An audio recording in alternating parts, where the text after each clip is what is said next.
పాపం వల్ల వచ్చే ప్రతిఫలాలు ఇప్పటికి ఎన్ని నేర్చుకున్నాం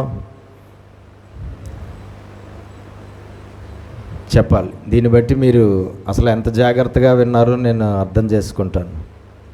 పాపాన్ని బట్టి వచ్చే ప్రతిఫలాలు ఇప్పుడు వరకు ఇన్ని వారాల్లో మనం ఎన్ని నేర్చుకున్నాం?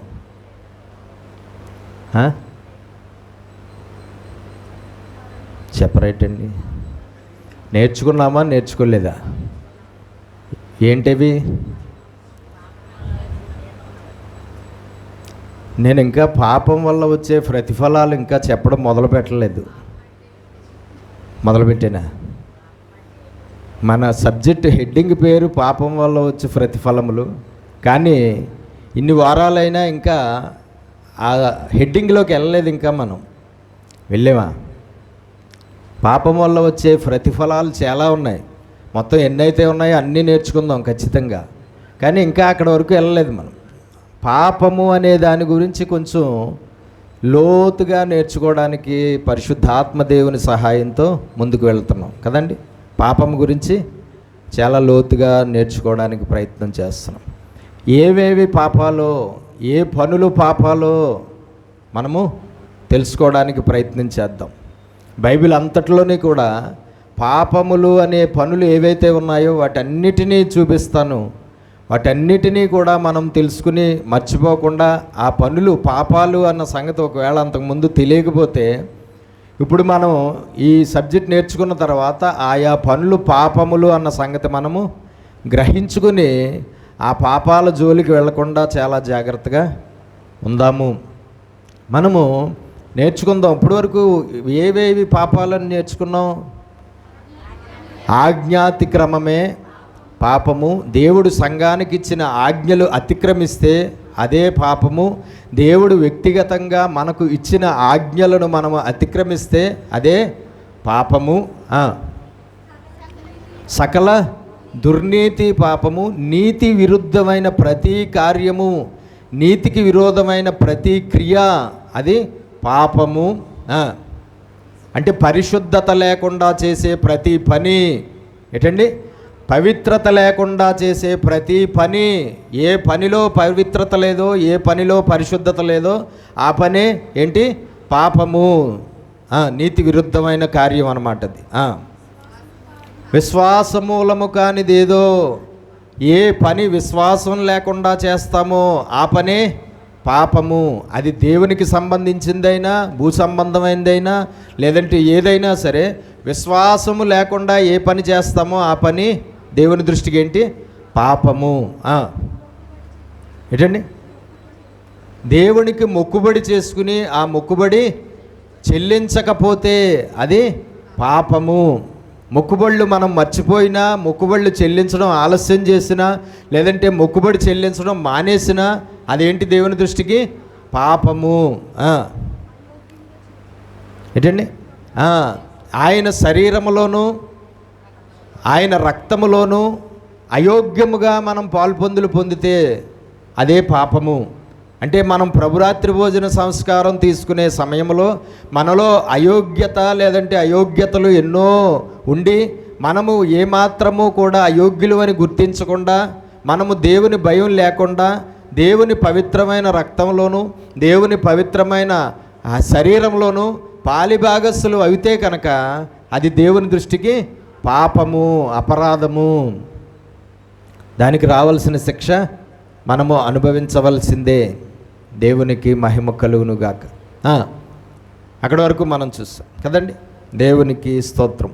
అయితే బైబిల్లో పాపాలు అని చెప్పబడినవి చాలా ఉన్నాయి. బైబిల్లో పాపములుగా చెప్పబడినవి చాలా ఉన్నాయి.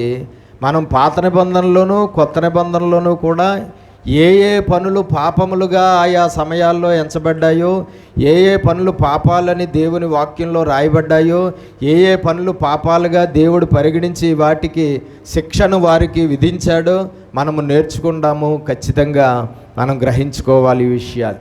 ఈనాడు సంఘంలో ఈ విషయాలు సరిగ్గా అవగాహన లేకపోవడం వల్ల అనేక పాపములు సంఘముగా ఉన్నటువంటి వారు చేసి దేవుని యొక్క శిక్షలు అనుభవించవలసినటువంటి పరిస్థితి వస్తున్నది. కానీ వాక్యంలో రాయబడింది, మనం ఉగ్రత పాలగుటకు మనము నిర్ణయించబడలేదు. మనము ఉగ్రత పాలగుటకు నిర్ణయించబడలేదు. దేవుని కోపానికి గురవడానికి, దేవుని కోపం వల్ల దేవుడు విధించే శిక్షలు అనుభవించడానికి మనం నిర్ణయించబడలేదు. సంఘం దేనికి నిర్ణయించబడ్డారు? దేవుని ఆశీర్వాదాలకు వారసులగుటకే సంఘము నిర్ణయించబడ్డారు. కాబట్టి మనము దేవుని ఆశీర్వాదాలకు వారసులం అవ్వాలి తప్ప మనం అనేక పాపాలు చేసి దేవుని ఉగ్రత పాలు అవ్వకూడదు, దేవుని శిక్షలకు గురి కావడానికి వీలు లేదు మనము. కాబట్టి మనం చూద్దాము ఇంకా బైబిల్లో పాపములుగా కనబడుతున్నవి ఏవేమిటో. మొదటగా మనము కొత్త నిబంధన కాలంలో ఉన్నాం కాబట్టి కొత్త నిబంధనలో రాయబడినటువంటి పాపాలను ఒకసారి మనము చూద్దాం. ఆ తర్వాత పాత నిబంధనలో ఉన్న పాపాలను మనం నేర్చుకుందాం. మత్తయి సువార్త 5వ అధ్యాయం 22-23 వచనాలు చదువుదాం. మత్తయి సువార్త 5వ అధ్యాయం 22-23.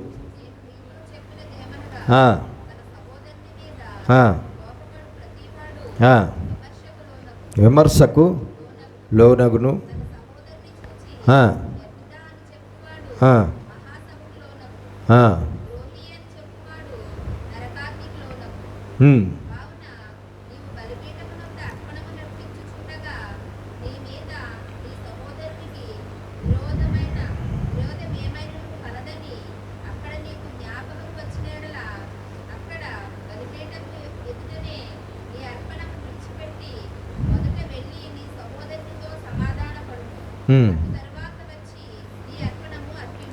చూడండి 22వ వచనం నుంచి మనం చూస్తే యేసుక్రీస్తు ప్రభువారు అంటున్నాడు, తన సహోదరుని మీద కోపపడు ప్రతివాడు విమర్శకు లోనగును అని రాయబడింది. కింద ఫుట్ నోట్లో ఏమనుంది అక్కడ? నిర్నిమిత్తముగా. ఏంటండి నిర్నిమిత్తముగా? అంటే కారణము లేకుండా తన సహోదరి మీద లేదంటే ఎదుటి మనిషి మీద ఎవడైతే కోపపడతాడో వాడు దేవుని దృష్టికి తప్పు చేసినవాడు, పాపము చేసినవాడు అవుతున్నాడు. తన సహోదరుని మీద కోపపడు ప్రతివాడు విమర్శకు లోనగును, తన సహోదరుని చూచి వ్యర్థుడా అని చెప్పేవాడు మహాసభకు లోనగును, ద్రోహి అని చెప్పేవాడు నరకాగ్నికి లోనగును. ఈ పనులు చేసిన వారు నరకానికి వెళ్ళిపోతారు అని రాయబడింది వాక్యంలో. ఈ పనులు చేసిన వారు నరకానికి వెళ్ళిపోతారు అంటే అవి దేవుని దృష్టికి ఎలా కనబడుతున్నాయి? పాపములుగా కనబడుతున్నాయి. నరకానికి ఎవరు వెళ్తారు? పాపము చేసిన వారే నరకానికి వెళ్తారు కదా. ఇప్పుడు ఇక్కడ రాయబడిన మాటలు మనం చూస్తే ఈ పనులు చేస్తే నరకానికి వెళ్ళిపోతారు అని రాయబడింది. కాబట్టి ఈ పనులేంటి? పాపములు. ఏ కారణం లేకుండా ఎదుటి మనిషి మీద కోపపడుతున్నావా, అది దేవుని దృష్టికి పాపము. దాని శిక్ష అనుభవించవలసిందే ఖచ్చితంగా.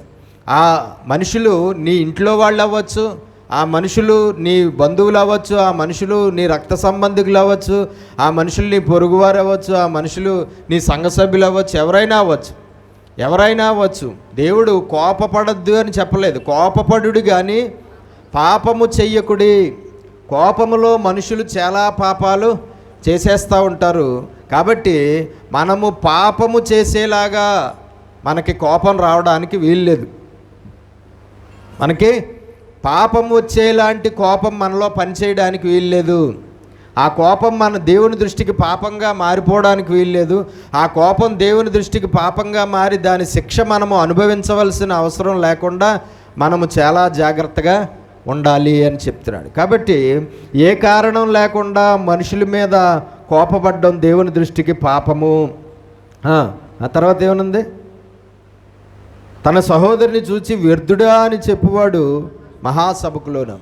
ఎదుటివారిని వ్యర్థుడా అని ఎవరైతే అంటారో వారు ఏంటట? మహాసభకు లోనగిన వారు. దేవునికి స్తోత్రం కలుగును. వ్యర్థుడా, దేవునికి స్తోత్రం. చూడండి, ఈ భూమి మీద ఏ మనిషినైనా సరే ఏవైనా అనాలంటే దానికి అధికారం ఎవరికి ఉంది? దేవుడికే ఉంది. ఏ మనిషిని కూడా మనము వ్యర్థుడా, పనికిమాలినవాడా, ఎందుకు పని చేయనివాడా, లేదంటే అలాంటివాడా ఇలాంటివాడా అని ఏమాత్రమూ కూడా మనము మాట్లాడడానికి వీలు లేదు. ఎందుకంటే అవన్నీ దేవుని దృష్టికి ఏంటి? పాపములు. దేవునికి స్తోత్రం.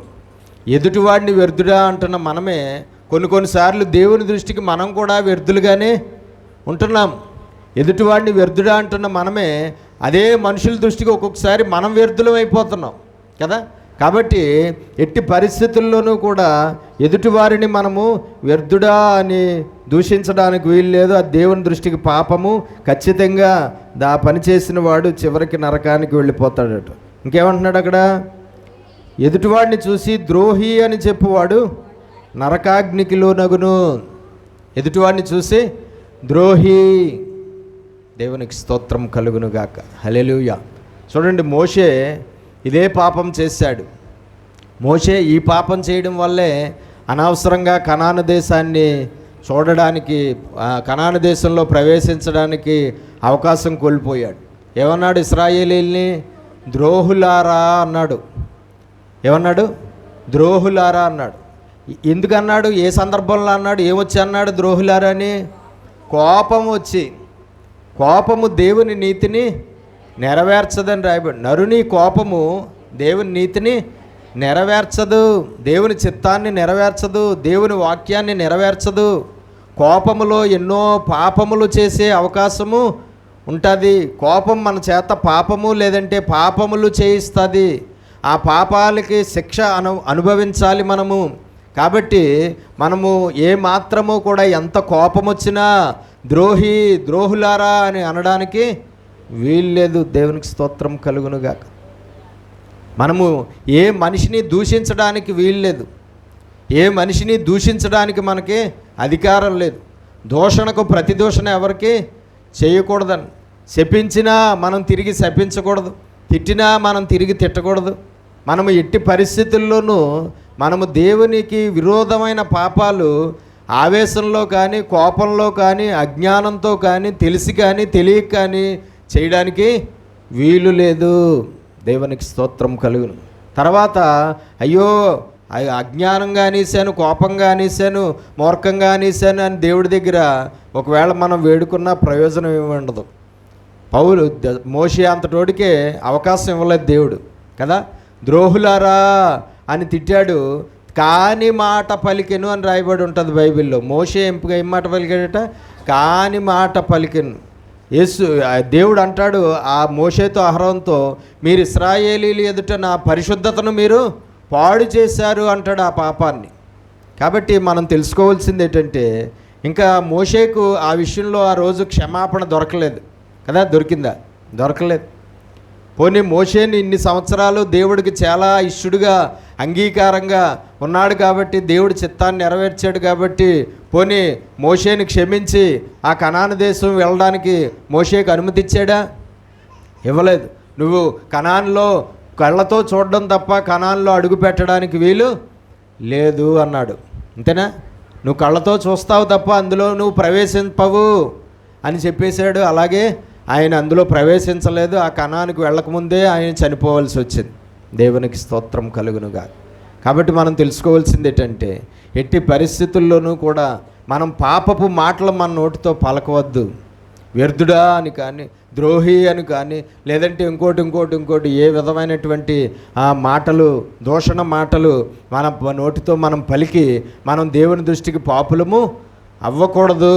అవితే ఖచ్చితంగా దాని ప్రతిఫలాన్ని మనము అనుభవించవలసి వస్తుంది అన్న సంగతి తెలుసుకోవాలి.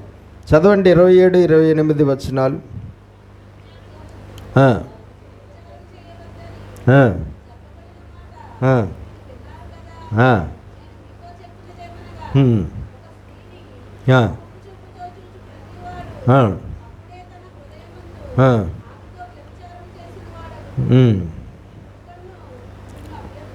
చూడండి, వ్యభిచారము అనేది పాత నిబంధనలో ఒక స్త్రీ కానీ ఒక పురుషుడు కానీ మరొక మనిషితో శారీరకంగా కలిస్తే అది వ్యభిచారము.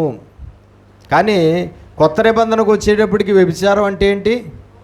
ఒక స్త్రీని మోహపు చూపుతో చూస్తేనే ఆ స్త్రీతో ఆ సమయంలో వ్యభిచారము చేసినట్లే లెక్క అని రాయబడింది. కాబట్టి మనము తెలుసుకోవలసినటువంటి విషయం ఏంటంటే, నేను మీతో చెప్పినదే గనుక ఒక స్త్రీని మోహపు చూపుతో చూచు ప్రతివాడు అప్పుడే తన హృదయమందు ఆమెతో వ్యభిచారము చేసిన వాడగును. దేవునికి స్తోత్రం. కాబట్టి ఒక స్త్రీని మోహపు చూపుతో చూస్తే అప్పుడే ఆ పురుషుడు దేవుని దృష్టికి ఎవరో వ్యభిచారి చేసినవాడు. వ్యభిచారము పాపము, వ్యభిచారం పాపము. ఆ వ్యభిచారానికి శిక్ష అనుభవించవలసిందే. అలాగే ఒక స్త్రీ అయినా సరే ఒక పురుషుణ్ణి మోహపు చూపుతో చూస్తే అప్పుడే ఆ స్త్రీ వ్యభిచారము చేసినట్లు లెక్క. పెళ్ళి కాకముందైనా పెళ్ళి అయిన తర్వాత అయినా సరే స్త్రీలు పురుషులు కూడా ఖచ్చితంగా ఎదుటి మనిషిని మోహపు చూపుతో చూడడానికి వీల్లేదు. ఏ మనిషిని చూసి ఆ మనిషిలో ఉన్న అందాన్ని బట్టి కానీ ఆ మనిషిలో ఉన్న కొన్ని మంచి లక్షణాలను బట్టి కానీ మోహపు చూపుతో చూడడానికి వీల్లేదు. అంతరంగాన్ని పరిశీలించే దేవుడు హృదయంలో ఉన్న మోహపు చూపుని ఆయన వెంటనే పసిగట్టేస్తాడు. ఒక స్త్రీని ఒక పురుషుడు ఆ మోహపు చూపుతో చూస్తూ ఉంటే వెంటనే అతని అంతరంగాన్ని దేవుడు చూసినప్పుడు అతడు మోహపు చూపుతో చూసి వ్యభిచారం చేస్తున్నట్లుగా దేవుడికి కనబడిపోతాడు. కనబడితే ఏమవుతుంది? అది వ్యభిచారం అయిపోతుంది. వ్యభిచారం అయితే ఏమవుతుంది? అది పాపము. దేవునికి స్తోత్రం కలుగునుగాక. హల్లెలూయా. ఒక స్త్రీ అయినా ఒక పురుషుడైనా మోహపు చూపుతో చూడడానికి ఎవరిని చూడవచ్చు? ఎవరిని చూడొచ్చండి? మోహపు చూపుతో చూడడం అనేది ఒకరినే చేయాలి. స్త్రీ అయితే ఒకరినే చేయాలి. ఎవరిని? తను పెళ్లి చేసుకున్న భర్తను. అలాగే పురుషుడైతే తను పెళ్లి చేసుకున్న భార్యనే మోహపు చూపుతో చూడాలి. ఆమె విషయంలోనే అతని విషయంలోనే ఆమె శరీర సంబంధమైన కోరికలు కలిగి ఉండాలి. ఆ మనిషితోనే ఆమె శారీరకంగా లైంగిక సంబంధం కలిగి ఉండడానికి అనుమతి ఉంది తప్ప ఇంకెట్టి పరిస్థితుల్లోనూ కూడా వేరే రూట్లో ప్రయాణం చేయడానికి వీల్లేదు. కాబట్టి దేవుని దృష్టికి పాపము ఏది? ఒక స్త్రీని కానీ ఒక పురుషుణ్ణి కానీ ఏ వయసులో వాళ్ళైనా సరే మోహపు చూపుతో చూస్తే ఆ క్షణమే ఆ మనుషులు వ్యభిచార పాపము చేసిన వారు అవుతారు. వెంటనే దాని శిక్ష ఆ మనిషి అనుభవించవలసి వస్తుంది. కాబట్టి ఎట్టి పరిస్థితుల్లోనూ ఆ పాపం మనలో ఉండడానికి వీలు లేదు. దేవునికి స్తోత్రం కలుగును. మత్తయి సువార్త 7వ అధ్యాయం 1 నుంచి చదువుదాం.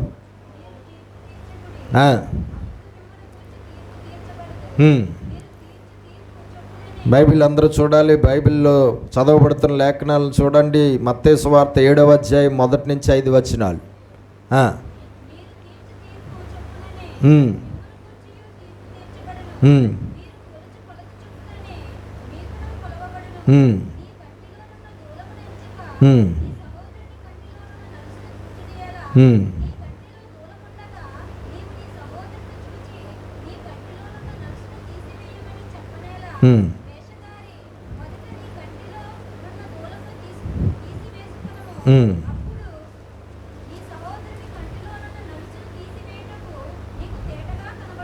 రెండు చేతుల పైకి స్తోత్రాలు చెల్లిద్దాం ఒకసారి. హల్లెలూయా, హల్లెలూయా, హల్లెలూయా. ఏమని రాయబడింది? మీరు తీర్పు తీర్చవద్దు. మీరు ఎదుటివారికి తీర్పు తీర్చకుండా ఉంటే మీరు తీర్పులోనికి రాకుండా మీకు దేవుడు తీర్పు తీర్చకుండా మిమ్మల్ని ఉంచుతాడు. కాబట్టి ఎవరికి మనం తీర్పు తీర్చడానికి వీల్లేదు. ఒకవేళ ఏ సమయంలోనైనా ఎవరికైనా మనం తీర్పు తీరిస్తే అది దేవుని దృష్టికి ఆ సమయంలో ఏమవుతుంది? పాపము అవుతుంది. దేవుని దృష్టికి పాపం అవుతుంది. ఎదుటివారికి తీర్పు తీర్చే అధికారం మనకు లేదు. భూమి మీద ఉన్న మనుషులందరికీ వారి వారి క్రియలను బట్టి తీర్పు తీర్చే అధికారం ఎవరికి ఉంది? యేసుక్రీస్తు ప్రభువుకి ఒక్కరికే ఉంది. దానికి కూడా ఒక సమయము ఉన్నది. యేసయ్య భూలోకంలో ఉన్నప్పుడు నేను మీకు తీర్పు తీర్చడానికి రాలేదు కానీ మీకు రక్షణ ఇవ్వడానికే వచ్చానంటున్నాడు. అదే యేసయ్యకి తీర్పు తీర్చే సమయం ఒక సమయము ఇవ్వబడుతుంది. ఆ సమయంలో భూమి మీద ఉన్న మనుషులందరికీ కూడా ఆయన తీర్పు తీరుస్తాడు. కాబట్టి ఏ మనిషికి తీర్పు తీర్చడానికి మనకు అధికారం లేదు. అలాంటి వాడు ఇలాంటి వాడు అని చెప్పి మనం తీర్పు తీర్చడానికి వీల్లేదు. ఎవరు ఎలాంటి వారో దేవుడికి ఒక్కడికే తెలుసు. ఎవరు ఎలాంటి వారో తేల్చవలసిన అధికారం దేవుడికి మాత్రమే ఉన్నది. కాబట్టి ఏ మాత్రమూ ఎదుటివారికి తీర్పు తీర్చకూడదు. ఎందుకంటే నువ్వు ఏ తీర్పు అయితే తీరుస్తున్నావో అదే విధానంలో నువ్వు కూడా ఉంటున్నావు. వాడు అలాగున్నాడు అని అంటున్నావు, అలాగే నువ్వు కూడా ఉన్నావు. నువ్వు కూడా అలాగే ఉండి అవతల వాడు అలాగున్నాడని చెప్పి వాడికి తీర్పు తీరుస్తున్నావు. నీ కంట్లో ఉన్నటువంటి దూలం నీకు కనబట్టలేదు, కానీ ఎదుటివాడి కంట్లో ఉన్న నలుసు నీకు కనబడుతూ ఉన్నది. కాబట్టి వాడిని ఎలాంటి వాడు అని అన్నావో అలాంటి వాడవుగా నువ్వే ఉన్నావు. అవతల మనిషిని ఇలాంటి దానవు అంటున్నావు, అలాంటి దానివుగా నువ్వు కూడా అలాగే ఉన్నావు. కాబట్టి నీలో ఆ పని ఉంది, కాబట్టి నువ్వులో ఆ మనస్తత్వం ఉంది, కాబట్టి నువ్వు అయ్యే లక్షణాలు కలిగి ఉన్నావు. కాబట్టి ఎట్టి పరిస్థితుల్లోనూ కూడా ఎదుటివారికి తీర్పు తీర్చే అవకాశం మనకి లేదు. ఒకవేళ మనం అలా లేకుండా ఉండి నువ్వు అలాంటి వాడవు అని అంటే, ఒకవేళ మనం అలా లేకుండా ఉన్నప్పుడు అది అంగీకరించబడుతుందేమో. కానీ మనం కూడా అలాగే ఉండి మనం ఎదుటివాడికి తీర్పు తీర్చే సాహసం చేయడానికి వీల్లేదు. కాబట్టి ఎదుటివారికి తీర్పు తీర్చడం అంటే ఏంటి? పాపం. మీరు తీర్పు తీర్చు చొప్పునే మిమ్మును గూర్చి తీర్పు తీర్చబడును, మీరు కొలుచు కొలత చొప్పునే మీకును కొలవబడును. నీ కంట్లో ఉన్న దూలం నెంచక నీ సహోదరుని కంట్లో ఉన్న నలుసును చూచుటి ఎలా? నీ కంట్లో దూలముండగా నీవు నీ సహోదరుని చూసి నీ కంట్లో ఉన్న నలుసును తీసివేయమని చెప్పనేలా? వేషధారి. అలా తీర్పు తీర్చేవారు ఎవరు? వాళ్ళలో అదే తప్పు పెట్టుకుని అవతల వాళ్ళలో ఉన్న ఆ తప్పుని ఎత్తి చూపిస్తున్నవాడు దేవుని దృష్టికి ఎలాంటి వాడు? వేషధారి. వేషధారులు దేవుని రాజ్యంలో ప్రవేశించలేరు. వేషధారి మొదట నీ కంట్లో ఉన్న దూలమును తీసివేసుకును, అప్పుడు నీ సహోదరుడి కంట్లో ఉన్న నలుసును తీసివేయవచ్చు, లేదంటే దాని గురించి మాట్లాడవచ్చు. కాబట్టి ఏ మనిషికైనా సరే తీర్పు తీరిస్తే అది ఏంటి? పాపము. ఏ కారణం చేత మనం తీర్పు తీర్చడానికి వీల్లేదు. ఏ మనుషులు మనతో మాట్లాడడం వల్ల అయినా సరే వాళ్ళ మాటలను బట్టి మనం గబాలన అవతల మనుషులకు తీర్పు తీర్చడానికి వీలు లేదు. అది పాపం దేవుని దృష్టికి. రోమీలకు రాసిన పత్రిక 2వ అధ్యాయం 1-3 చదవండి. రోమా 2:1-3. కాబట్టి తీర్పు తీర్చు మనుషుడా, నువ్వు ఎవడవైనను సరే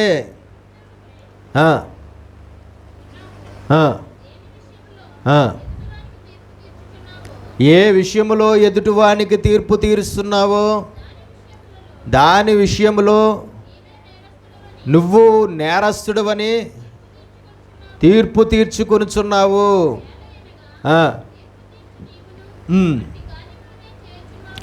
ఎదుటివాడికి తీర్పు తీరుస్తున్న నువ్వు కూడా అటువంటి కార్యములే చేస్తున్నావు కదా. దేవునికి మహిమ కలుగునుగాక. కాబట్టి మనం తెలుసుకోవాల్సింది ఏంటంటే, అవే పనులు మనలో కూడా ఉన్నాయి కాబట్టి, అయ్యే తప్పులు మనలో కూడా జరుగుతున్నాయి కాబట్టి, అయ్యే పాపాలు అయ్యే అపరాధాలు మనలో కూడా ఖచ్చితంగా ఏదో ఒక సమయంలో కనబడుతూనే ఉంటున్నాయి కాబట్టి, అదే మనస్తత్వం మనకు కూడా ఉంది కాబట్టి, అదే స్వభావం మనకు కూడా ఉంది కాబట్టి, మనం ఎట్టి పరిస్థితుల్లోనూ కూడా ఎదుటివారిని వారి వారి లక్షణాలను బట్టి, వారి వారి స్వభావాన్ని బట్టి, వారి వారి క్రియలను బట్టి, వారి వారి తప్పులను బట్టి, వేటిని బట్టి ఏ కారణం చేత ఏ సమయంలోనూ మనము తీర్పు తీర్చడానికి వీల్లేదు. దేవునికి స్తోత్రం కలుగునుగాక. తీర్పు తీరిస్తే మనం పాపులం అయిపోతాం. ఆ పాపానికి శిక్ష అనుభవించాలి. యాకోబు పత్రిక 4వ అధ్యాయం 11-12. యాకోబు 4:11-12.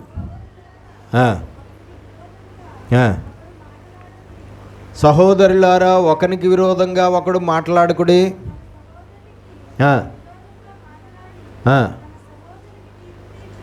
విరోధంగా అవతలవాడి గురించి మాట్లాడి అవతలవాడికి వాడి యొక్క క్రియలను బట్టి, వాడి యొక్క పనులను బట్టి తీర్పు తీర్చివాడు ధర్మశాస్త్రమునకు వ్యతిరేకముగా మాట్లాడుతున్నాడు. వాక్యానికి వ్యతిరేకంగా వాడు ఆ పని చేస్తున్నాడు. వాక్యానికి వ్యతిరేకంగా మాట్లాడిన ఆ మాటలే, ఆ తీర్పు తీర్చిన మాటలే ఆ సమయానికి ఆ మనిషిలో దేవుని దృష్టికి ఎలా కనబడుతున్నాయి? పాపాలుగా కనబడుతున్నాయి. పాపాలుగా కనబడుతున్నాయి.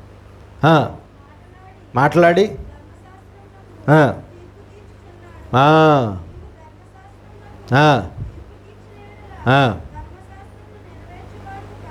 ధర్మశాస్త్రానికి తీర్పు తీరుస్తున్నట్లయిపోతుంది. వాక్యానికే తీర్పు తీరుస్తున్నట్లయిపోతుంది. మనుషులకు తీర్పు తీరుస్తుంటే వాక్యానికే తీర్పు తీర్చినట్లయిపోతుంది. వాక్యానికి తీర్పు తీర్చే అధికారం మనకుందా? వాక్యానికి తీర్పు తీరిస్తే ఏమవుతుంది?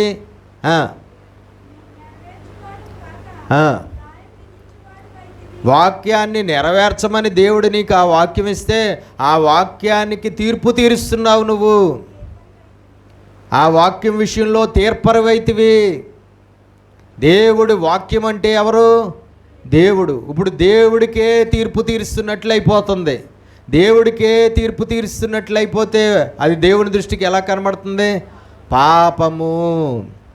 ఆ పాపానికి తగిన శిక్ష ఏదో ఒకటి ఖచ్చితంగా ఆ పాపం చేసిన తర్వాత అనుభవించాలి. ఖచ్చితంగా అనుభవించాలి. చాలామంది మనుషులు ఈ పాపం చేస్తూ ఉంటారు. ఏంటి? ఖచ్చితంగా చాలామంది మనుషులు ఈ పాపం చేస్తూ ఉంటారు. క్రైస్తవులైతే ఇంకా ఎక్కువగా ఈ పాపం చేస్తూ ఉంటారు. ఏంటి? ఎదుటివారికి తీర్పు తీర్చడం అనే పని. కానీ మనం తెలుసుకోవాలి, నాకు ఆ అధికారం లేదు. వాక్యంలో ఉంటుంది, ఎదుటివాడికి తీర్పు తీర్చడానికి నువ్వు ఎవడవు, నువ్వు ఏ పాటి వాడివి అని ఉంటుంది ఇందాక చదివిన వాక్యం. కాబట్టి మనం ఎట్టి పరిస్థితుల్లోనూ కూడా మనకు ఆ అధికారం లేదు అన్న సంగతి గమనించాలి.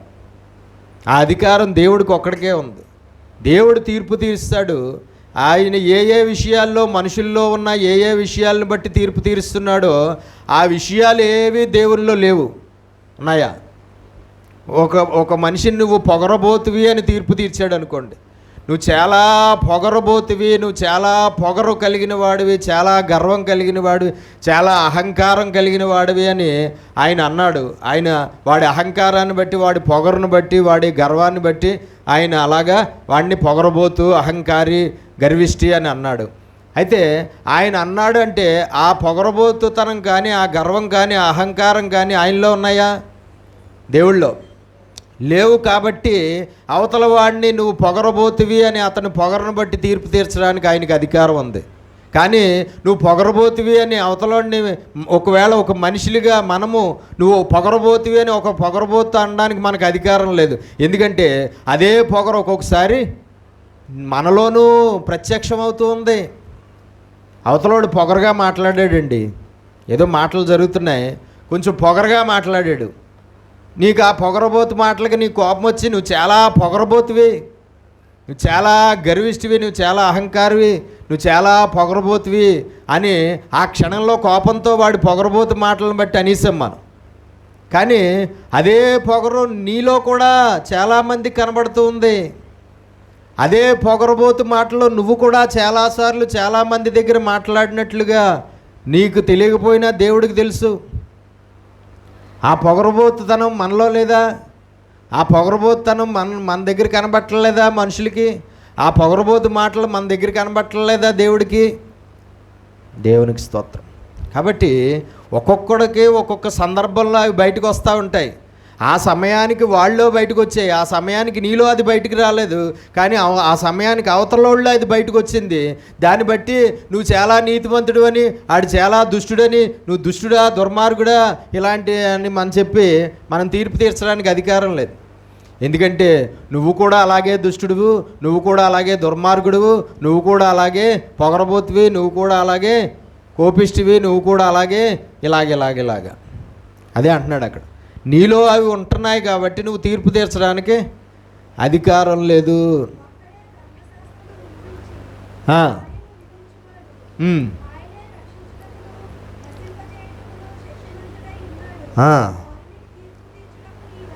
నరునికి తీర్పు తీర్చడానికి నువ్వు ఎవడవు నువ్వు అంటున్నాడు దేవుడు.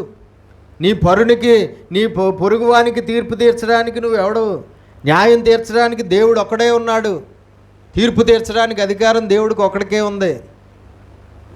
చాలా సులువుగా, చాలా సింపుల్గా కొన్నిసార్లు తీర్పు తీర్చేస్తాం. ఎక్కువగా ఎదుటివారికి తీర్పు తీర్చే పని ఎప్పుడు చేస్తాం తెలుసా మనం? మీరు చెప్పగలరా ఇప్పుడు? ఎవడైనా ఒక మనిషికి తీర్పు తీర్చే పాపం మనం ఎప్పుడు చేస్తామో తెలుసా? ఎప్పుడు చేస్తామో తెలుసా? ఖచ్చితంగా మనం ఇంకో మనిషితో కలిసి మాట్లాడుతున్నప్పుడు చేస్తాం ఆ పాపం ఎక్కువ. నీ అంతటి నువ్వు సింగిల్గా ఉన్నప్పుడు ఆ పాపం జరగదు. ఇంకొకడు ఎవడో వస్తాడు సాతాను సంబంధి, ఆ సమయంలో నీ చేత అవతల వాడికి తీర్పు తీర్చి పాపం చేయించడానికి సాతాను చేత పంపించబడిన వాడు ఎవడో వస్తాడు నీ దగ్గరికి. ఎవరో వచ్చినప్పుడు మనుషులతో మాటలు ప్రారంభం అవుతాయి. ఆ మనుషుల మాటలు, ఇద్దరు మాటలు ప్రారంభమై వాళ్ళిద్దరూ ఒకరికొకరు తీర్పు తీర్చుకోరు. ఎవరికి తీర్పు తీరుస్తారు? వీళ్ళిద్దరూ తీర్చుకోరు. కానీ ఇంకొకడికి ఎవరికో, ఇంకో మనిషికి ఎవరికో, ఇంకొక కుటుంబంలో మనిషికి ఎవరికో, ఇంకొక మనిషికి ఎవరికో తీర్పు తీరుస్తూ ఉంటారు. సాధారణంగా సంఘాల్లో ఎక్కువ ఈ పాపం జరుగుతూ ఉంటుంది. ఎందుకంటే సహోదర ప్రేమ ఎక్కువైపోయి మనం సహోదరులను కలుస్తూ ఉంటాం కదా. అప్పుడప్పుడు కలిసినప్పుడు ఎవరు పని చేస్తారు? సహోదరులు ఇద్దరు కలిశారంటే దేవుడు పనిచేయడు. ఇద్దరు సహోదరులు కలిశారంటే దుష్టుడు పనిచేస్తాడు. అందులో ఆడ సహోదరులు అయితే ఇంక బలంగా పనిచేసేస్తాడు. ఎవరు? దుష్టుడు మహాబలంగా పనిచేసేస్తాడు. ఆడ సహోదరులైతే, మగ సహోదరులు అయితే ఇంకా వాళ్ళకి ఎంతసేపు డబ్బు పిచ్చే తప్ప, డబ్బు కోసం ఏదో ఆలోచించుకుంటారు, మాట్లాడుకుంటారు తప్ప ఆడ సహోదరులకి పని పాట ఏముండదు కదా. అంతే, ఇంకొక ఆడ సహోదరికి తగిలిందా, మాటలు ప్రారంభం అయ్యాయా, ఇంకో మూడో సహోదరికి తీర్పు తీర్చేస్తావు, నాలుగో సహోదరికి తీర్పు తీర్చేస్తావు, ఐదో సహోదరికి తీర్పు తీర్చేస్తావు.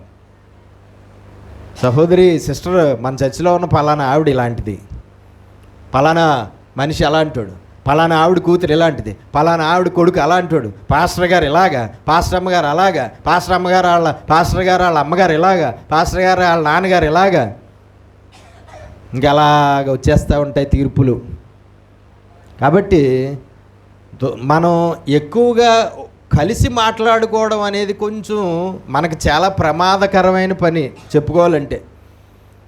చెప్పుకోవాలంటే విస్తారమైన మాటల్లో దోషం ఉండక మానదు అని రాయబడి. కాబట్టి మనం తెలుసుకోవాల్సింది ఏంటంటే, ఎట్టి పరిస్థితుల్లోనూ కూడా మనము ఎదుటివారికి తీర్పు తీర్చవద్దు. ఎవరిని ఏ కారణాన్ని బట్టి, ఏ పనులను బట్టి ఎవరిని మనం తీర్పు తీర్చడానికి అధికారం లేదు. ఒకవేళ అలాగ తీర్పు తీరిస్తే ఆ సమయంలో మనం ఏమవుతున్నాం? పాపం చేసిన వారు అవుతున్నాం. ఆ పాపానికి శిక్ష అనుభవించవలసిందే. ఖచ్చితంగా ఆ పాపానికి శిక్ష అనుభవించవలసిందే.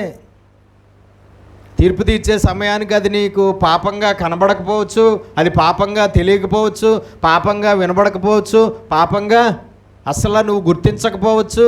కానీ పాపానికి జీతం మాత్రం ఖచ్చితంగా వచ్చేస్తుంది. నువ్వు గుర్తించినా గుర్తించకపోయినా, అది పాపంగా నీకు తెలిసినా తెలియకపోయినా, అది పాపంగా నువ్వు భావించినా భావించకపోయినా, ఆ పాపానికి శిక్ష దేవుడి దగ్గర నుంచి వచ్చేసి ఆ దేవుడి శిక్షను అనుభవించాల్సిందే.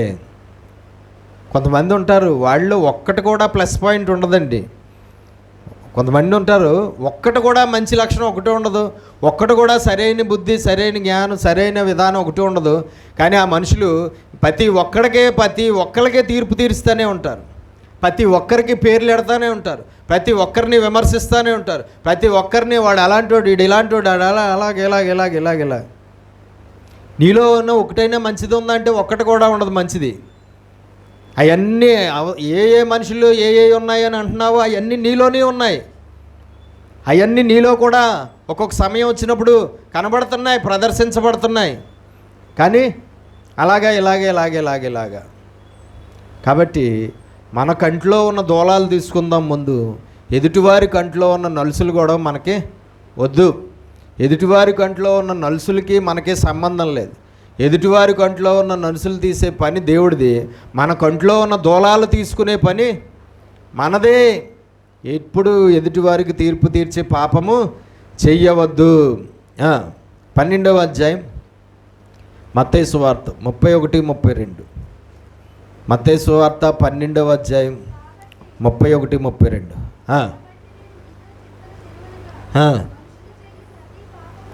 మనుషులు చేయు ప్రతి పాపము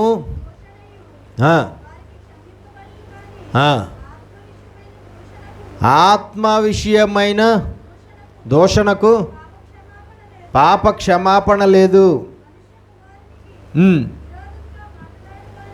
మనుష్య కుమారుడికి విరోధంగా మాట్లాడేవాడికి పాప క్షమాపణ కలదు, కానీ పరిశుద్ధాత్మకు విరోధంగా మాట్లాడేవాడికి ఈ యుగమందైనను రాబో యుగమందైనను పాప క్షమాపణ లేదు.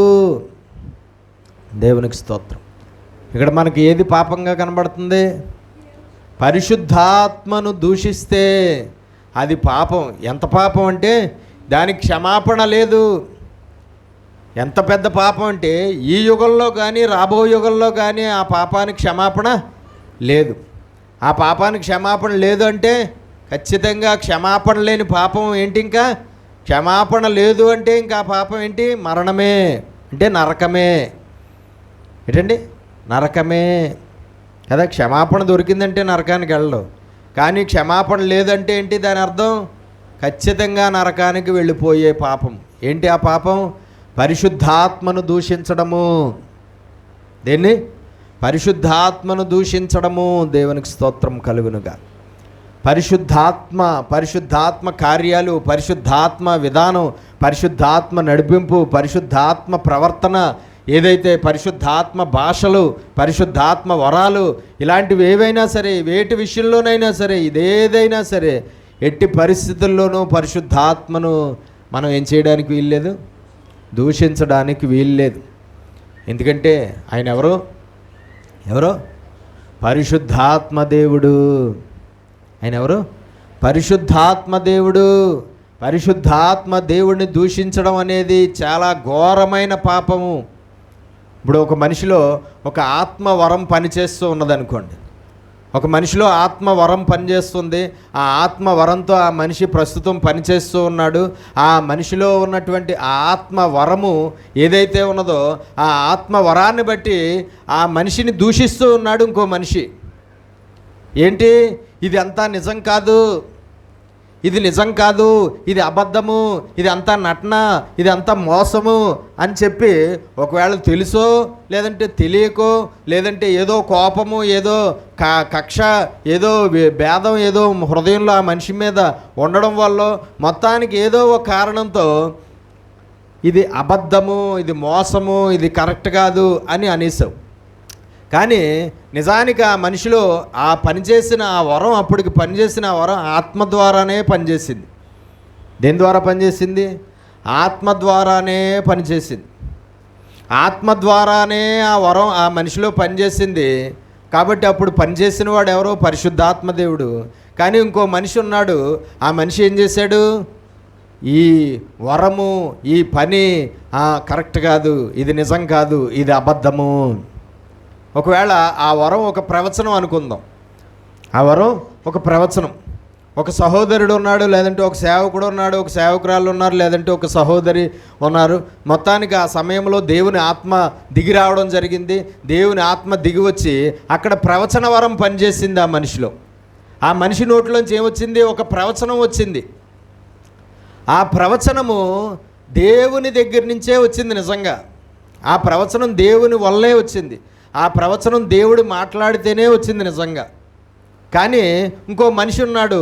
ఆ మనిషి ఏ కారణం చేతో, ఈ మనిషి అంటే ఇష్టం లేకపోవడం అవ్వచ్చు, లేదంటే ఈ మనిషి మీద నమ్మకం లేకపోవడం అవ్వచ్చు, లేదంటే ఆత్మను నమ్మకపోవడం అవ్వచ్చు, లేదంటే వరాలను నమ్మకపోవడం అవ్వచ్చు. పరిశుద్ధాత్మ కుమ్మరింపు, పరిశుద్ధాత్మ బాప్తిసం, పరిశుద్ధాత్మ పరిచర్య, పరిశుద్ధాత్మ వరాలు, ఇవేవి కూడా నమ్మకం లేని మనుషులు కూడా క్రైస్తవుల్లో బోల్డ్ మంది ఉన్నారు. ఇప్పుడు దాని వలన ఇప్పుడు ఆ మనిషి నోట్లోంచి వచ్చిన ప్రవచనాన్ని దూషిస్తూ ఉన్నాడు. అది ఆ ప్రవచనం నిజం కాదు, ఆ ప్రవచనం అబద్ధం, ఆ ప్రవచనం మోసం, ఆ మనిషి మోసగాడు, ఆ మనిషి కావాలనే చెప్పాడు, ఆ మనిషి కావాలనే చెప్పింది, లేదంటే అది అబద్ధం, అది మోసం అని ఈ మనిషి తీర్పు తీర్చేశాడు, దూషించేయడం జరిగింది. కానీ ఇంతకీ ఆ సమయానికి ఆ మనిషిలోంచి వచ్చిన ప్రవచనపు మాటలు ఎవరి వల్ల వచ్చాయి? నిజంగా పరిశుద్ధాత్మ దేవుడి వల్లే వచ్చాయి నిజంగా. అప్పుడు ఏమవుతున్నాడు ఈ మనిషి? అది నిజం కాదు, ఆ ప్రవచనం నిజం కాదు, ఆ ప్రవచన పలుకు మాటలు నిజం కాదు, అవి అబద్ధం, అవి మోసం, అవి నమ్మద్దు, అవి వినద్దు, అవి అన్న మనిషి ఆ సమయానికి ఏ పాపం చేసినట్లు లెక్క? పరిశుద్ధాత్మను దూషించిన పాపం చేసినట్లు లెక్క. పరిశుద్ధాత్మను దూషించిన పాపానికి ఏమి లేదంట? క్షమాపణ లేదు. పరిశుద్ధాత్మను దూషించిన పాపం వల్ల వాడికి వచ్చే శిక్ష ఏంటి? ఖచ్చితంగా నరకానికి వెళ్ళిపోవలసిందే.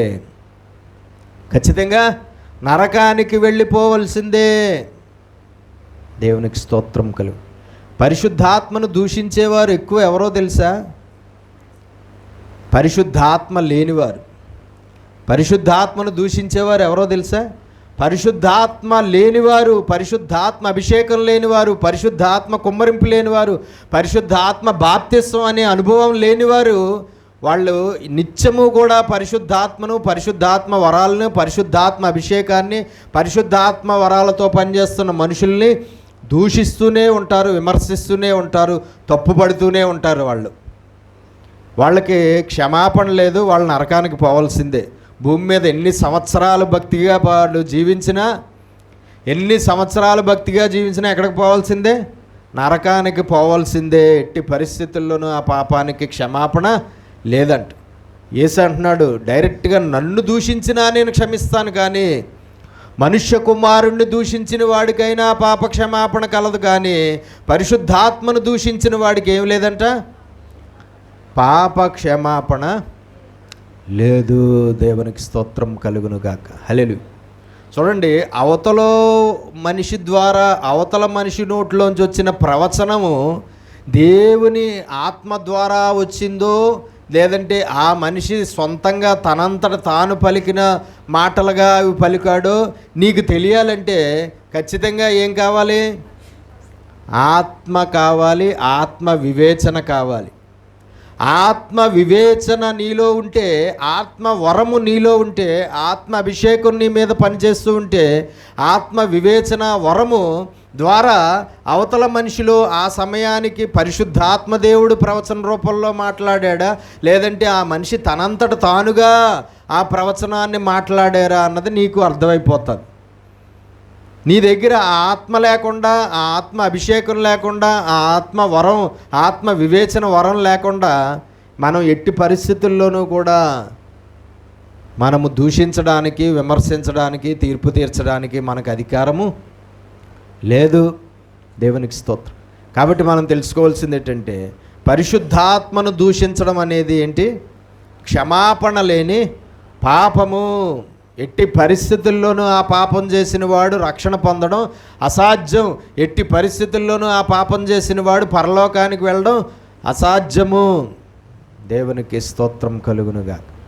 ఒకవేళ అవతల వాళ్ళలో నుంచి వచ్చింది నిజమో అబద్ధమో నీకు తెలియకపోతే నోరు మూసుకుని సడీసప్పుడు లేకుండా ఊరుకోవాలి తప్ప, మనము దూషించడం కానీ, విమర్శించడం కానీ, పొరుగువారికి అది తప్పు, అబద్ధం, మోసం ఇలాగని మనం చెప్పి ఇచ్చేయడం కానీ మనం చేయకూడదు.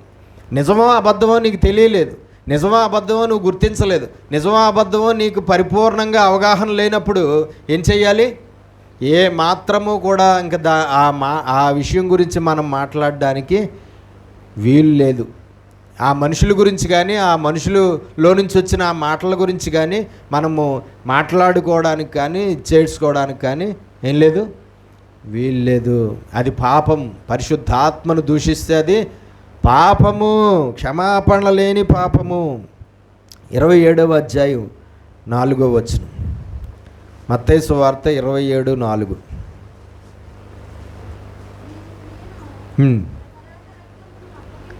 నేను నిరపరాధి రక్తమును అప్పగించి పాపము చేసి తినని చెప్పెను.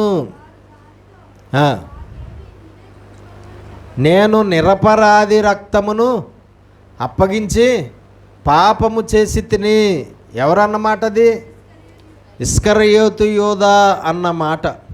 ఎవరైతే 30 వెండి నాణాలు ఇచ్చారో ప్రధాన యాజకులు, ఆ ప్రధాన యాజకుల దగ్గరికి వెళ్ళి ఆ వెండి నాణాలు మళ్ళా తిరిగి ఇచ్చేస్తూ ఆయన తప్పు తెలుసుకుని ఆయన అంటున్న మాట ఏంటంటే, నేను నిరపరాధి రక్తాన్ని నేను అప్పగించి పాపం చేశాను, యేసుక్రీస్తు ప్రభువుని నేను అప్పగించి పాపం చేశాను. మీ దగ్గర 30 వెండి నాణాలు తీసుకుని యేసుక్రీస్తు ప్రభువుని మీకు పట్టించి నేను పాపం చేశాను. ఆయన నిరపరాధి, ఆయనలో ఏ అపరాధము లేదు. ఆ నిరపరాధి రక్తము ఈరోజు చిందించబడిందంటే అది నా వల్లే, అది నేను చేసిన పాపము అంటున్నాడు. ఎవరు? ఇస్కరియోతు యూదా. దేవునికి స్తోత్రం కలుగునుగాక. చూడండి, ఆయన ఆ పాపం ఎందుకు చేశాడు? ఆయన ఆ పాపం ఎందుకు చేశాడు? ఏముండి చేశాడు? హృదయంలో ధనాపేక్ష. దేనికోసం చేశాడు? 30 వెండి నాణేల కోసం. 30 వెండి నాణేల కోసం చేశాడంటే ఏముంది లోపల? ధనాపేక్ష. ఏముందండి? ధనాపేక్ష. ధనాపేక్ష అతని చేత ఆ పాపం చేయించింది. ఆ పాపానికి ప్రతిఫలం ఏంటి? ఇస్కరియోతు యూదా ఏమయ్యాడు? చనిపోయాడు భౌతికంగా. ఇస్కరియోతు యూదా ఆత్మ నరకములో వేదన అనుభవిస్తూ ఉన్నది. అవునా? యేసుతో పాటు నడిచినవాడు, యేసుతో పాటు తిరిగినవాడు, యేసుతో పాటు తిన్నవాడు, యేసుతో పాటు జీవించినవాడు, యేసు దగ్గర యేసు వలన అపోస్తులుడిగా మారినవాడు, యేసుతో బాప్తిసం పొందినవాడు, యేసు ఇచ్చిన ఒక పదవి చేసినవాడు, ట్రెజరర్గా, అకౌంటెంట్గా, డబ్బు దాచిపెట్టేవాడిగా అతడు ఉన్నాడు. అపోస్తులుడుగా ఒకడున్నాడు, యేసుతో బాప్తిసం తీసుకున్నవాడుగా ఉన్నాడు. కానీ చివరికి ఏమయ్యాడు? నరకంలో ఉన్నాడు. ఇలాంటి వాడు పుట్టకపోయినా మేలు అని అంటది బైబిల్లో. దేవునికి స్తోత్రం కలుగునుగా. కాబట్టి ఇస్కరియోతు యూదా పాపం చేశాడు. దేన్ని బట్టి? ధనాపేక్ష. అందుకనే వాక్యంలో రాయబడింది, ధనాపేక్ష సమస్తమైన కీడులకు మూలము. ధనమును అపేక్షించువారు విశ్వాసములో నుండి తొలగిపోతున్నారు. కాబట్టి మనం తెలుసుకోవాల్సింది ఏంటంటే, ఎట్టి పరిస్థితుల్లోనూ అటువంటి పాపము, ధనాపేక్ష ఒక పెద్ద పాపం. ధనాపేక్ష చాలా పెద్ద పాపం. డబ్బు కావాలి, మనం బతకడానికి ఎంత డబ్బు కావాలో అంత డబ్బు మనం ఆశించడం ధనాపేక్ష కాదు. మనము జీవించడానికి, మనము కుటుంబము జీవనం గడపడానికి భూమి మీద ఉండగా మన కుటుంబ సభ్యులందరికీ కావలసిన అవసరతలన్నీ తీరడానికి కావలసినంత డబ్బు ఆశించడం, కావలసినంత డబ్బు సంపాదించుకోవడం అది ధనాపేక్ష కాదు. కానీ మనకు కావలసినంత కన్నా ఇంకా ఎక్కువగా డబ్బు ఆశించి డబ్బు సంపాదించాలని, డబ్బు సంపాదించడం కోసం ఇలాంటి పాపాలు చేస్తే అవి చాలా ఘోరమైన పాపాలుగా ఎంచబడతాయి. ఈనాడు డబ్బు సంపాదించేవారు అందరూ కూడా మరి మనం నీతిగానే సంపాదిస్తున్నవారు ఉన్నారా అని అనుకోవచ్చా? డబ్బు సంపాదించేవారు చాలామంది అక్రమంగా డబ్బు సంపాదిస్తున్నారు. లంచాలు తీసుకుంటూ డబ్బు సంపాదిస్తున్నటువంటి వారు ఉంటారు. అదేంటి? పాపము. నీకు ధనాపేక్ష ఉంది, నీ ఉద్యోగంలో నీకు లంచాలు తీసుకునే అవకాశం ఉంది. ఆ ధనాపేక్షతో నీకు ఉద్యోగంలో నీకు దొరికిన అవకాశాన్ని బట్టి నువ్వు లంచం తీసుకుంటున్నావు. అది ఏంటి దేవుని దృష్టికి? పాపము. లేదంటే అన్యాయంగా ఇతరులను మోసం చేసి అన్యాయంగా సంపాదిస్తున్నావు, ధనాపేక్ష నీలో ఉండడం వల్ల, అది పాపం. లేదంటే ఇతరులది బలాత్కారంగా లాగివేసుకుని సంపాదించుకుంటున్నావు, ధనాపేక్ష, ఆస్తి పిచ్చి, ఐశ్వర్యం పిచ్చి నీలో ఉండడం వల్ల ఎదుటివాడిది దౌర్జన్యంగా, అది అన్యాయం అని తెలిసినా, అక్రమం తెలిసినా, దుర్మార్గం అని తెలిసినా సరే అవతల వాడిని తొక్కేసి అవతల వాడిని నాశనం అయిపోయినా నువ్వు పట్టించుకోకుండా అవతల వాడిని పాతాళంలోకి తొక్కేసి వాడి ద్వారా నువ్వు సంపాదించుకుంటున్నావు. అదేంటి? పాపము. చూడండి, బోళ్ళు కంపెనీలు, చాలా పెద్ద కంపెనీలు అయ్యని చెప్పి ఇయ్యని చెప్పి చీట్లు అని చెప్పి అలాగని చెప్పి ఫైనాన్స్ అని చెప్పి ఏం చేస్తున్నారు? ప్లేట్లు తిప్పేస్తున్నారు. స్థలాలు అమ్ముతామని చెప్పి డబ్బులు కట్టించుకుని ప్లేట్లు తిప్పేస్తున్నారు. ఇదిగో అపార్ట్మెంట్లు అమ్ముతామని చెప్పి డబ్బులు కట్టించుకుని ప్లేట్లు తిప్పేస్తున్నారు. అది ఇది ఇలాగ రకరకాలని చెప్పి ఇవన్నీ ఏంటి? ధనాపేక్ష. ఆ ధనాపేక్షతో అక్రమంగా సంపాదిస్తున్నాడు ఆ మనిషి. అక్రమంగా ఆ మనిషి ఎంతోమంది ఉసురు తీసుకున్నాడు, ఎంతోమంది కష్టార్జితాన్ని లాగేసుకున్నాడు, అక్రమంగా ఎంతోమంది దగ్గర నమ్మించి మోసం చేసి ఆ మనిషి దగ్గర డబ్బు ఏదో ఎర్ర చూపించి కట్టించేసుకుని ప్లేట్ తిప్పేసి మోసం చేసి వెళ్ళిపోయాడు. ఇప్పుడు అదేంటి? పాపము. అలాంటి పనులన్నీ ఏంటండి? పాపం. డబ్బు సంపాదించుకో, నీతిగా సంపాదించు, న్యాయంగా సంపాదించు, ధర్మంగా సంపాదించు, కష్టపడి సంపాదించు, అంతే తప్ప అన్యాయంగా సంపాదించుకు, అక్రమంగా సంపాదించుకు, దౌర్జన్యంగా సంపాదించుకు, బలాత్కారంగా సంపాదించుకు, ఎదుటివారిని మోసం చేసి సంపాదించుకు, లంచాలు తీసుకుని సంపాదించుకు, లేదంటే దుర్మార్గంగా ప్రవర్తించి సంపాదించుకోవద్దు. అవి పాపపు సొమ్ము, అది పాపము. దాని ప్రతిఫలాన్ని అనుభవించవలసిందే. దాని ప్రతిఫలాన్ని ఏ మనుషుడు తప్పించుకోలేడు. కాబట్టి మనం ఏ మాత్రము కూడా అటువంటి ధనాపేక్ష మనలో ఉండడానికి వీలు లేదు. లేదంటే అలాంటి ధనాపేక్ష ఉంటే ఏదో ఒక సమయంలో ఇస్కరియోతు యోధాలాగా మనము పాపము, ఆ ధనాపేక్షతో పాపము చేసేస్తాము.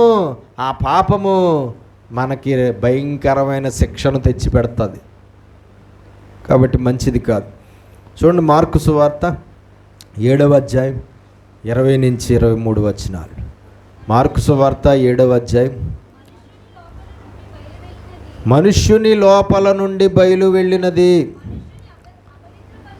మనుష్యులను అపవిత్రపరచును, లోపల నుండి అనగా మనుష్యుల హృదయములో నుండి దురాలోచనలు, చెడ్డ ఆలోచనలు మన లోపల నుంచి, మన హృదయంలో నుంచే చెడ్డ ఆలోచనలు, దుష్ట ఆలోచనలు వచ్చి మనల్ని ఏం చేస్తాయట? అపవిత్రులుగా చేస్తాయంట. కాబట్టి దురాలోచన ఏంటి? పాపము. మన హృదయంలో నుంచి వచ్చే దురాలోచన ఏంటి? పాపము. జారత్వము, దొంగతనము, ఎదుటివారిది ఏదైనా సరే దొంగతనం చేశామా అదేంటి? పాపము. ఎదుటివారిది ఏదైనా సరే, దేవుడి వాక్యంలో ఏముంది? నీ పొరుగు వారిది ఏది ఆశించవద్దు అని ఉంది. పొరుగు వాడి దాన్ని ఆశించి మనం దొంగతనం చేస్తే అదేంటి? పాపము. ఆ పాపానికి తగిన శిక్ష అనుభవించాలి. ఎన్నోసార్లు చెప్పుకున్నాం, ఏ పాపం చేసినా క్రియారూపకంగా ఆ పాపానికి భూమి మీద ఉండగానే శిక్ష అనుభవించాలి. ఒకవేళ దేవుడి దగ్గర ఆ పాపాన్ని ఒప్పుకుని పశ్చాత్తాపంతో దావీదులాగా ప్రార్థన చేస్తే నీకు రక్షణ అయితే పోకుండా రక్షణ ఉంటుందేమో, కానీ పరలోకంలో దేవుడు స్థానాన్ని నీకు ఇస్తాడేమో, కానీ చేసిన ఆ పాపానికి శిక్ష మాత్రం ఇక్కడ ఖచ్చితంగా ఫిజికల్గా, ఖచ్చితంగా భూమి మీద భౌతికంగా అనుభవించవలసిందే. ఎవడైనా సరే, ఎంతటోడైనా సరే, ఆ పాపం ఏదైనా సరే దాని శిక్షను అనుభవించవలసిందే. ప్రతి వానికి వాని క్రియలను బట్టి ప్రతిఫలం దేవుడు ఇస్తానంటున్నాడు. కాబట్టి జారత్వం, వ్యభిచారం అది పాపం. ఏంటండి వ్యభిచారం? పాపం. ఇందాక చెప్పుకున్నాం. ఏంటి వ్యభిచారం అంటే? మోహపు చూపుతో చూస్తేనే పాపం. నేను ఎవరితోనూ వ్యభిచారం చేయట్లేదు, నాకు వ్యభిచార పాపం నాలో లేదు అని అనుకోవద్దు. ఎందుకంటే ఏ సమయంలోనైనా ఒక స్త్రీని కానీ ఒక పురుషుణ్ణి కానీ మోహపు చూపుతో చూసామంటే అదే పాపం. అదే ఆ రోజే ఆ సమయంలోనే ఆ మనిషితో వ్యభిచారం చేసినట్లు లెక్క దేవుడి దృష్టికి. మనకు వ్యభిచారం అంటే ఆ మనిషి శరీరం నీ శరీరం భౌతికంగా కలిస్తేనే అది వ్యభిచారం నీ దృష్టికి, మన దృష్టికి. కానీ దేవుని దృష్టికి శారీరకంగా మీరిద్దరు శరీరాలు కలవక్కర్లేదు. ఒక మనిషి మోహపు చూపుతో చూశాడంటే, కామంతో చూశాడంటే అప్పుడే ఆ మనిషి అపవిత్రుడు. కామంతో చూశాడంటే, కామంతో చూసిందంటే ఆ మనిషి వ్యభిచారి దేవుని దృష్టికి. ఆ మనిషి పాపము చేసినట్లు లెక్క. ఆ పాపానికి ఖచ్చితంగా జీతము అనుభవించాలి. ఒకసారి చదవండి యెహెజ్కేలు గ్రంథం 23వ అధ్యాయం 49వ వచనం. 24వ అధ్యాయం 13వ వచనం. యెహెజ్కేలు 24:13. నీకు కలిగిన అపవిత్రత కామాతురత. ఏంటండి?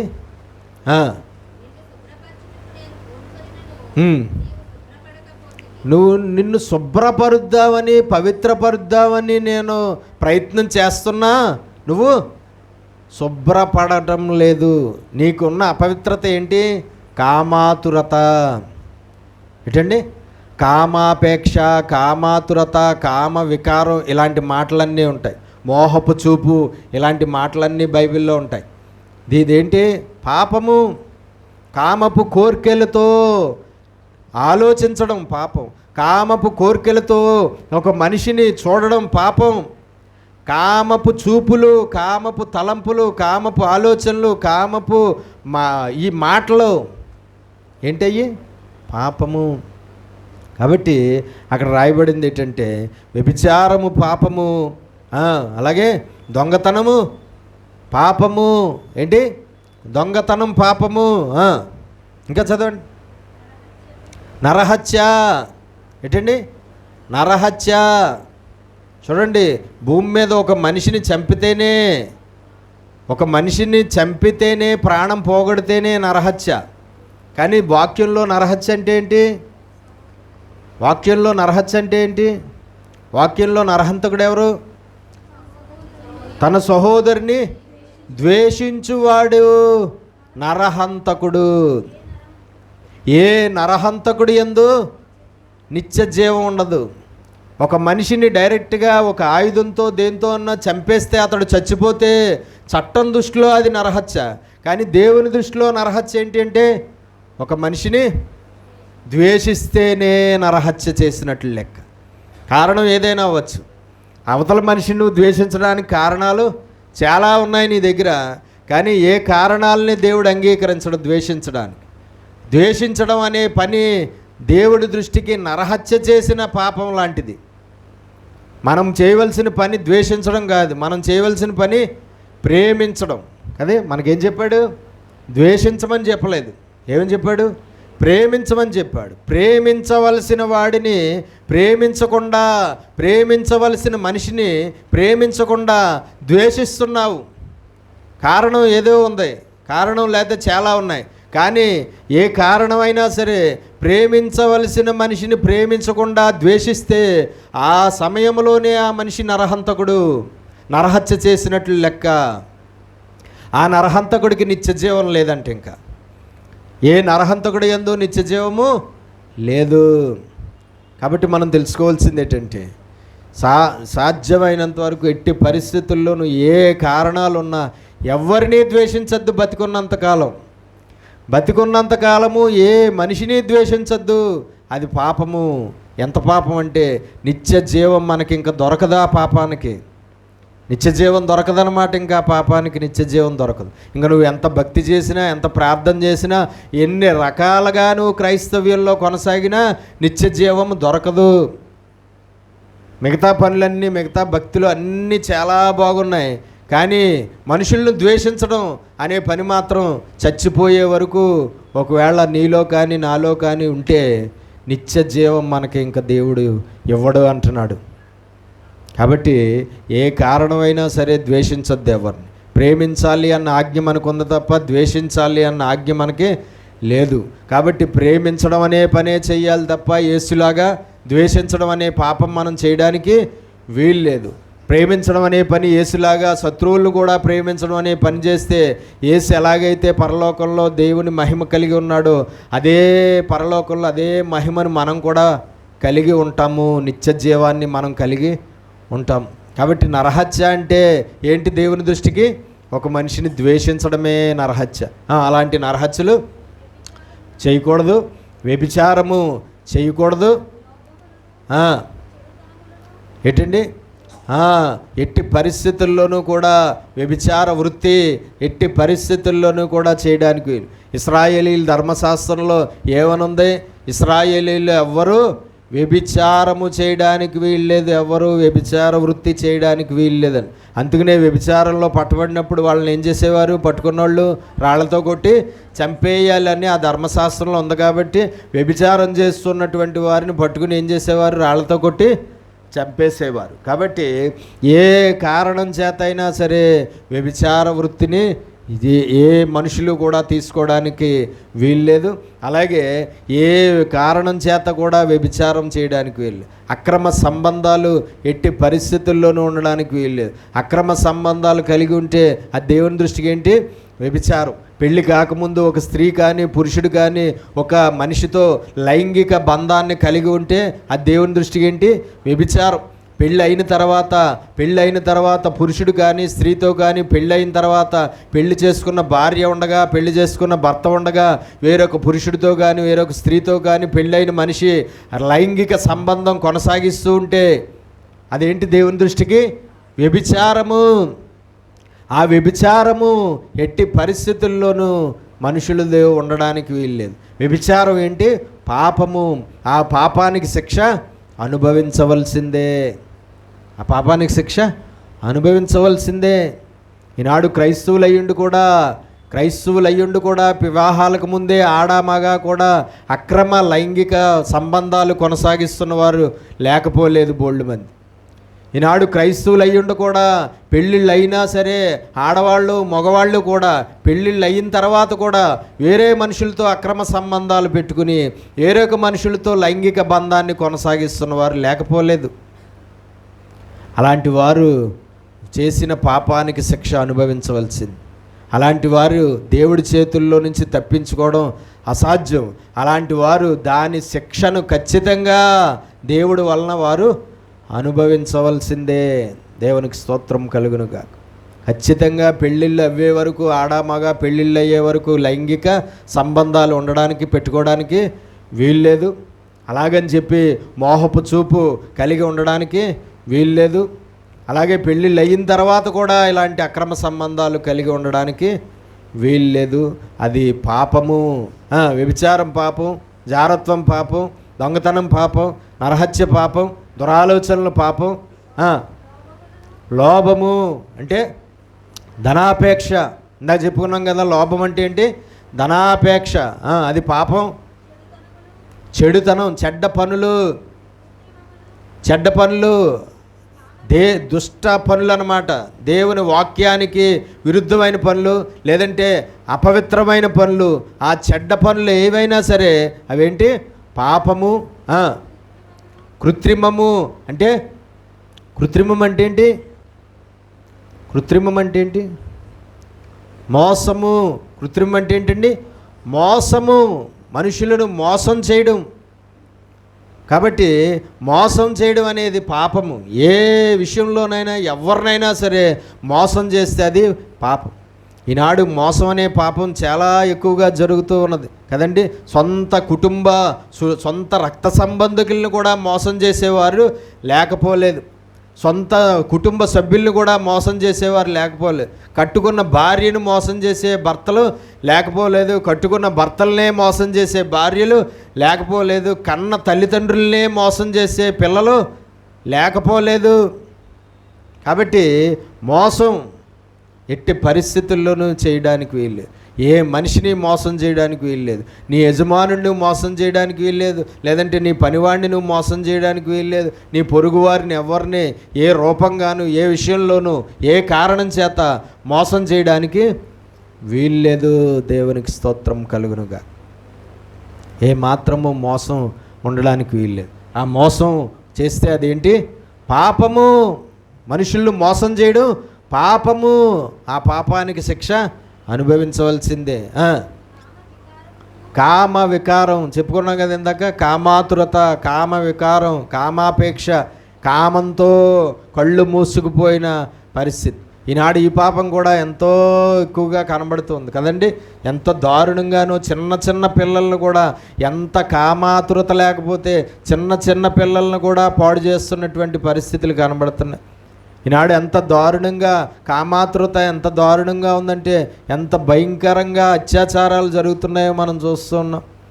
ఎంత దారుణంగా ముసలివాళ్ళు ఆడవాళ్ళు పెళ్ళిళ్ళైన వాళ్ళు కూడా వదలలేదు. ఈనాడు పెళ్ళిళ్ళయ్యి పిల్లలు ఉన్నటువంటి స్త్రీలను కూడా విడిచిపెట్టడం లేదు. కామాతురతతో కామంతో కళ్ళు మూసుకుపోయినటువంటి వారు, ముసలివాళ్ళు అయిపోయినటువంటి వాళ్ళు కూడా కామాతురత. రేపో మాపో చచ్చేలాగా ఉంటాడు. ఆడు చూస్తే పైనుంచి కింద వరకు అన్ని జబ్బులే, అన్ని రోగాలే, రేపో మాపో చస్తాడని అన్నట్టుగా ఉంటాడు. ఆడు ఒంటి నిండా కామాతృతే.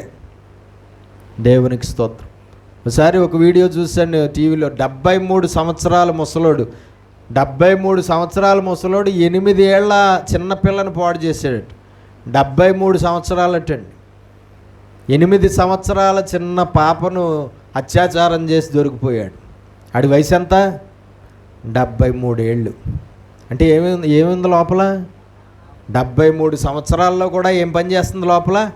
కామాతురత, కామ వికారం. దేవునికి స్తోత్రం కలుగునుగా. కాబట్టి మనం తెలుసుకోవాల్సింది ఏంటంటే, ఎట్టి పరిస్థితుల్లోనూ ఇలాంటి కామ వికారము, కామాతురత ఉండడానికి వీల్లేదు. పాపం అది. మత్సరం అంటే కుళ్ళు, అంటే అసూయ. ఏంటండి? అసూయ అన్నది పాపము. చూడలేనితనం, తట్టుకోలేనితనం, కుళ్ళిపోతనం. అదేంటి? పాపం. దానికి శిక్ష అనుభవించాలి. ఏ కారణం చేతైనా ఏ మనిషి మీద మనకి ఏం రాకూడదు? కుళ్ళు రాకూడదు, అసూయ రాకూడదు. అసూయ వచ్చిందంటే అసూయ పాపము. ఆ అసూయ ఒకదాంతో ఆగదు. అసూయ ఎన్నో తప్పులు మన చేత చేయించేస్తుంది. సౌలంతా గొప్ప అభిషేకం కలిగిన వాడు ఏ పాపంలో పడి నాశనం అయిపోయాడు? చివరికి అసూయ అనే పాపంలో పడి చివరికి ఏమైపోయాడు? భయంకరమైన మరణాన్ని అనుభవించవలసి వచ్చింది. కాబట్టి అసూయ, మత్సరం, కుళ్ళిపోతనం అది పెద్ద పాపం. అది మనలో ఉండడానికి వీల్లేదు. దేవదూషణ, దేవుణ్ణి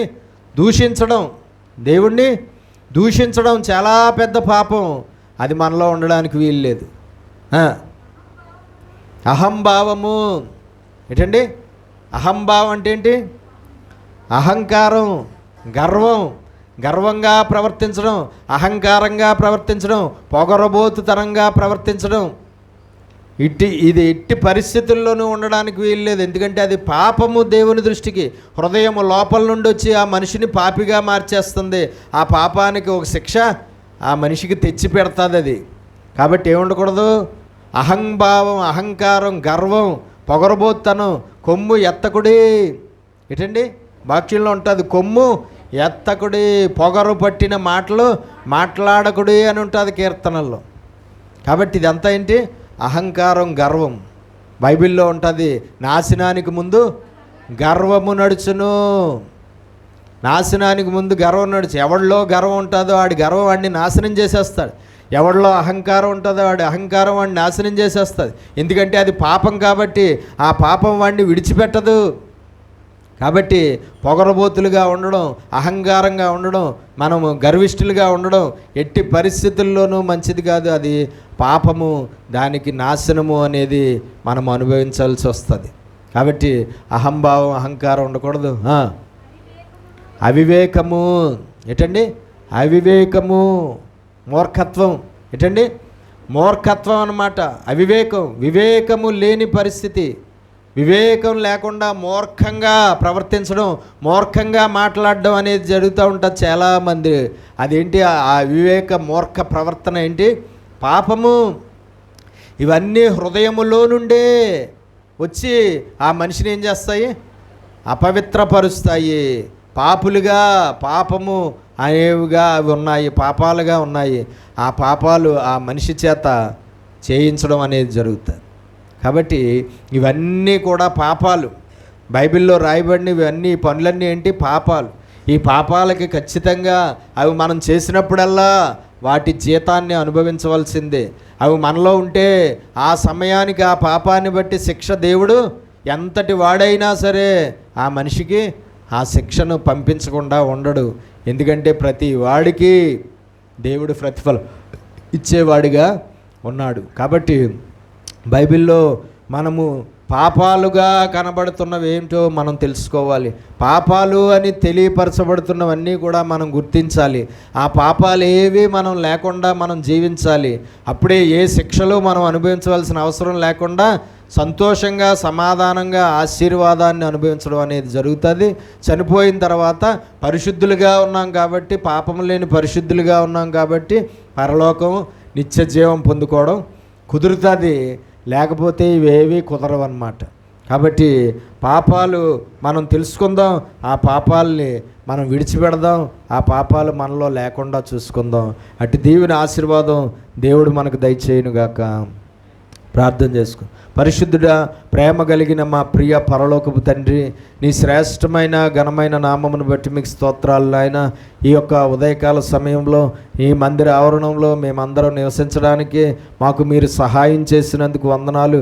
ఈ సమయంలో ప్రభువా, ఇదిగో తండ్రి నాయన, ఇంతవరకు మేము నిన్ను సేవించుకోవడానికి, పూజించుకోవడానికి సహాయం చేసావు. విన్న వాక్యాన్ని ప్రభువా విని విడిచిపెట్టేవారిగా ఉండి మమ్మల్ని మేము మోసం చేసుకోకుండా విన్న వాక్యాన్ని అనుసరించి జీవించి వర్ధిల్లడానికి సహాయం చేయి.